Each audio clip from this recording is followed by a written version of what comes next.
जोहार जय आदिवासी યુનો દ્વારા ઘોષિત વિશ્વ આદિવાસી દિવસની ઉજવણી કરવા માટે આપણે સૌ આજે એકત્રિત થયા છે ત્યારે દેશ અને દુનિયામાં અલગ અલગ ક્ષેત્રોમાં વિવિધ આદિવાસી વિસ્તારોની અંદર આદિવાસી દિવસની ધૂમધામથી ઉજવણી કરી રહ્યા છે ત્યારે હું વધુ નહીં કહેતા પરંતુ આદિવાસી જે લોકો છે આદિવાસી વિસ્તારો છે એ વિસ્તારો વિશે થોડું આપની સમક્ષ મારા વિચારો રજૂ કરીશ। મિત્રો, આદિવાસીનો સર્વાંગી વિકાસ રાજકીય, આર્થિક તેમજ સામાજિક રીતે કઈ રીતે થશે? આપણો દેશ ચાલે છે શાસન અને પ્રશાસન। આ શાસન અને પ્રશાસન એ બે એવી કડીઓ છે જેની પાસે સૌથી વધારે તાકાત છે, જે આપણને ગુલામ પણ બનાવી શકે છે અને જે આપણને સ્વતંત્રતા પણ બનાવી શકે છે। આજનો સમય વિવિધ આંદોલનો દેશમાં થયા કરે છે, વિવિધ માંગણીઓ થાય છે, દરેક સમાજની અવનવી માંગણીઓ થાય છે। આપણો આદિવાસી સમાજ પણ વર્ષોથી લડતો આવ્યો છે। આઝાદીના 78 વર્ષ થયા તેમ છતાં આજે આદિવાસી કેમ પછાત માનવામાં આવે છે?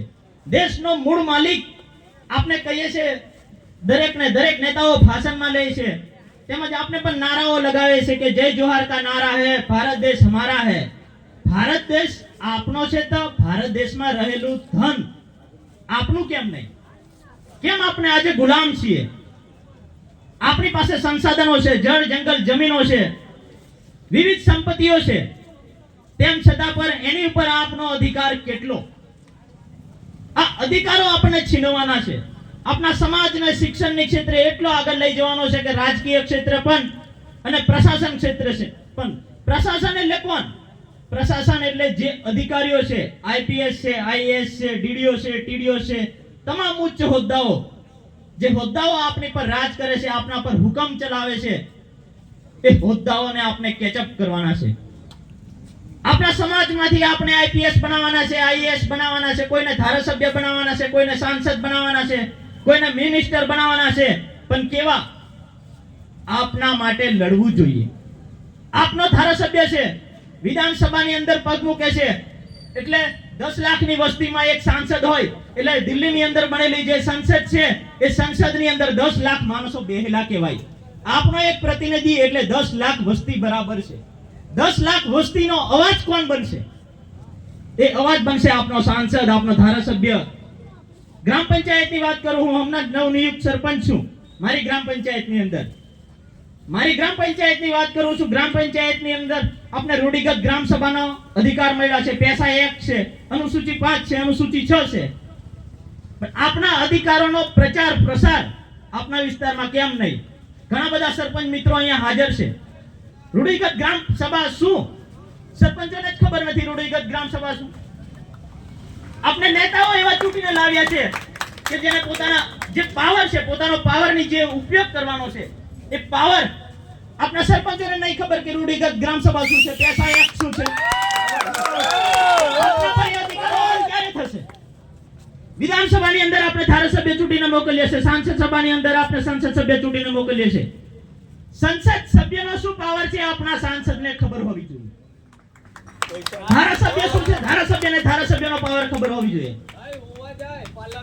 ઘણા બધા મિત્રો અહીંયા ભાષણમાં પોતાને વ્યક્તવ્ય કે ઉમેશભાઈ સરપંચ છે, સરપંચે કીધું, જાતે સરપંચ થઈને કીધું કે આપણે દારૂ અને પૈસામાં વેચાઈ જઈએ છીએ। આપણે 500 રૂપિયા કોઈ ઉમેદવાર આપણને આપે એટલે આપણે એને વોટ આપીએ છીએ, પરંતુ 5 વર્ષ સુધી આપણે એની નીચે માથું નીચું રાખીને આપણે બોલીએ છીએ। ઊંચો અવાજ ક્યારે આપણે બોલીશું? મારી જ વાત કરું, મારી ગ્રામ સભાની વાત કરું, મારો અનુભવ કહું, મારી પાસે 1 રૂપિયો નથી। હું છેલ્લા 2 વર્ષથી મારા ગામ વિસ્તારની અંદર પગ મૂક્યો, મારા વિચારોનું આદાન પ્રદાન કર્યું, લોકો સાથે જંપ સંપર્ક કર્યો, લોકોને મારા વિચારો જણાવ્યા। મારું ચૂંટણીનું ફોર્મ ભરવા ગયો ત્યારે મારી સાથે, તમે સાચું નહીં માનો, 2500 રૂપિયા હતા। મારી સામે 25 વર્ષથી એક ધારું શાસન હતું, પરંતુ લોકોને મારા વિચારો જણાવ્યા। ગ્રામ સભા શું છે, ગ્રામ સભાનો પાવર જણાવ્યો। સરપંચ શું કાર્ય પદ્ધતિ કરી શકે છે, સરપંચ થકી ગામનો વિકાસ શું થઈ શકે છે, એ લોકોને જણાવ્યું। લોકોના વિચારો અને લોકોના દિલ જીત્યા અને લોકોને લાગ્યું ત્યારે મને ઈમાનદારીથી હું કદાચ માનું મારી જાતે અંદરથી હું વિશ્વાસ કરું છું. ગઈકાલે મેં ટીડીઓ સાહેબ જોડે બેઠો હતો. ટીડીઓ સાહેબને મેં વાત કરી કે સાહેબ તમે સાચું નહીં માનો પણ રાજકારણની અંદર જો લોકો ઈમાનદારી દાખવે ને તો પૂરી દાખવે, અને એનો મને અનુભવ થયો છે. તો આપણે સમાજને કઈ રીતે આગળ લઈ જવું એ આપણે સૌ નાગરિકોએ વિચારવાનું છે. આપણે આપણી પાસે નેતાઓ મળ્યા છે, અધિકારીઓ મળ્યા છે, પણ એમનો આપણે ઉપયોગ કઈ રીતે કરવાનો? સરપંચ આપનો છે તો સરપંચની આપણી પર શું ફરજ છે? આપણા અધિકારો વિશે જાણવાની આજે જરૂર છે. આજે દરેક જગ્યાએ આદિવાસી દિવસ ઉજવાય છે ત્યારે અનુસૂચિ 5, અનુસૂચિ 6, પૈસા 1, રૂઢિગત ગ્રામ સભાની મોટી વાતો થતી હોય છે, પરંતુ જે વાતો કરનારા છે એ પણ અનુસૂચિ 5 ને અનુસૂચિ જાણે કે નહીં જાણતા એ આપણને કોઈને ખબર નથી. એટલે આપના અધિકારો વિશેષ છે. આપના અધિકારોનો આપણે પ્રચાર પ્રસાર કરવાનો છે અને એની ગ્રાઉન્ડ લેવલ પરથી જરૂર છે. આપના ગામમાં પણ દરેક ગ્રામજનોને જાગૃત કરવાના છે. અનુસૂચિ 5 શું છે, અનુસૂચિ 6 શું છે, એના વિશે એ લોકો જાગૃત હશે. એનો પાવર કઈ રીતે ઇસ્તેમાલ કરવાનો એ લોકો જાગૃત થશે ત્યારે અવાજ બનશે. આજે છોટાઉદેપુરની વાત કરીએ, અનુસૂચિ 5 અનુસૂચિ 6 માં છોટાઉદેપુર જિલ્લો સામેલ છે, પણ છોટાઉદેપુરની જનતા અનુસૂચિ 5 ને અનુસૂચિ જાણે છે કે કેમ? એને જાગૃત કોણ કરશે? એટલે સૌ યુવા મિત્રો આજે હાજર છે ત્યારે યુવાનોને હું કહું છું કે આપણા સમાજને જો સર્વાંગી વિકાસ તરફ લઈ જવો હોય તો ઇન્કલાબની જરૂર છે. 5 માણસ માટે લડતા શીખવું પડશે, ત્યારે જ આપણે 100,000 સામે લડતા શીખીશું. આજે દરેક યુવાનો પોતપોતાની ગામ પર, પોતાના પરિવાર પર શરૂઆત કરવાની છે. આપના હક અને અધિકારો વિશે જાગૃત કરવાના છે અને લોકોને લડતા શીખવાનું છે. આપણી આગળ અનેક વીરાંગનાઓ છે, ક્રાંતિવીરો છે, વીર બિરસા મુંડા છે, જયપાલસિંહ મુંડા છે. એ લોકો કદાચ વિચાર્યું નહીં 25 વર્ષની ઉંમરમાં, 26 વર્ષની ઉંમરમાં એ લોકો પોતાના બલિદાનો આપ્યા છે આપણને. કેમ? હક અને અધિકારો માટે. વીર બિરસા મુંડા આજે ભગવાન તરીકે અમર થઈ ગયા. 25 વર્ષની વયે એમને લડેલી જે ક્રાંતિ, જે નાગપુરની અંદર અંગ્રેજોએ દ્વારા લાગુ કરવામાં આવેલો વધુ પડતો કરવેરો, આ કરવેરોના સામે અવાજ બન્યા અને એ અવાજ થકી આજે આપણી સમક્ષ ભગવાન તરીકે પૂંજાય છે. તો સૌ યુવા મિત્રોને આગ્રહ કરું છું કે આપણે પોતપોતાના વિસ્તારને આગળ લઈ જવા માટે, પોતાના સમાજને આગળ લઈ જવા માટે આપણે જાતે આગળ આવવું પડશે અને રાજકીય ક્ષેત્રે પણ યુવાઓ આગળ આવો. આજે શાસન અને પ્રશાસનથી દેશ ચાલે છે, એમાં આપણા કેટલા? કલેક્ટરો આપના કેટલા? એસપી આપના કેટલા? આજે પ્રશાસનની વાત કરીએ, શાસનની વાત કરીએ ત્યારે મિનિસ્ટરો આપના કેટલા? મિનિસ્ટરો હોય એમાં પાવર વાળા હોદ્દાઓ આપના કેટલા? ગૃહ વિભાગોમાં આપના કેટલા? નાગરિક અને અન્ન પુરવઠા હોય ત્યારે આપના માણસ કેમ નહીં? ગુજરાત સરકારની વાત કરું તો ગુજરાત સરકારની અંદર સૌથી વધારે કુપોષિત વિસ્તાર હોય તો આદિવાસી વિસ્તાર છે.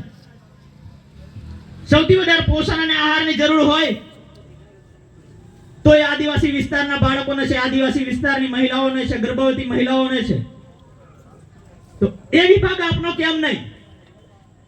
એને પણ ઊંડાણ પરથી આપણે વિચારીએ તો જે સરકારની અંદર, શાસન પદ્ધતિની અંદર જે મોટા ખાતાઓ ચાલે છે, જ્યાં સૌથી વધારે લાલિયાવાડી ચાલે છે, દેશી ભાષામાં કહીએ તો એ ખાતાઓ આપના એક પણ મિનિસ્ટર નથી. અને મિનિસ્ટરો પણ કેમ ના હોય?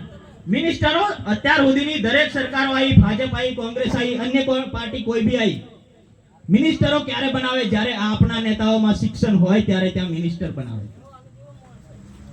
આપણે પોતાના વિસ્તારથી શરૂઆત કરવાની છે. શિક્ષણ ધરાવતો સરપંચ બનાવો, ધારાસભ્ય બનાવો, તાલુકા પંચાયત, જિલ્લા પંચાયતનો સદસ્ય બનાવો. આપણે જ અભણ નેતાઓ ચૂંટીને મોકલીએ છે, એના કારણે આપણે તમામને ભોગવવાની જરૂર છે. આજે આપણી પાસે વિશેષ અધિકારો મળ્યા છે, તેમ છતાં આપણે કેમ આજે નોકર આપણે છીએ?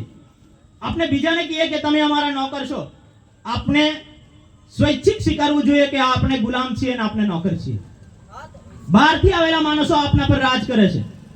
છોટાઉદેપુરની વાત કરીએ ત્યારે છોટાઉદેપુરની અંદર સહકારી સંસ્થાઓ હોય છે. છોટાઉદેપુર આપણો ખેતી વિસ્તાર ધરાવતો દેશ છે, ખેતી વિસ્તાર ધરાવતો જિલ્લો છે. જે ખેતીની ઉપજ આપણે માર્કેટમાં વેચવા જઈએ ત્યારે એ ડિરેક્ટર કોણ છે? આપનો છે કે બીજો કોઈ છે?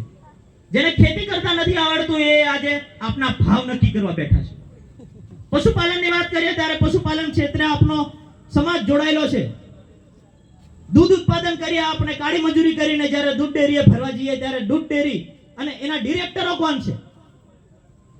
પોતાના ઘેર એક ભેંસ પાલવી નહીં શકતા એ લોકો આજે ડિરેક્ટર બનીને બેઠા છે અને એ લોકો આજે આપણે ભાવ નક્કી કરી છે. આ સિસ્ટમની ખામી છે.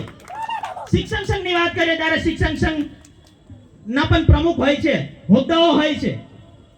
એ હોદ્દાની અંદર સારું શિક્ષણ ધરાવતો શિક્ષક હોવું જોઈએ.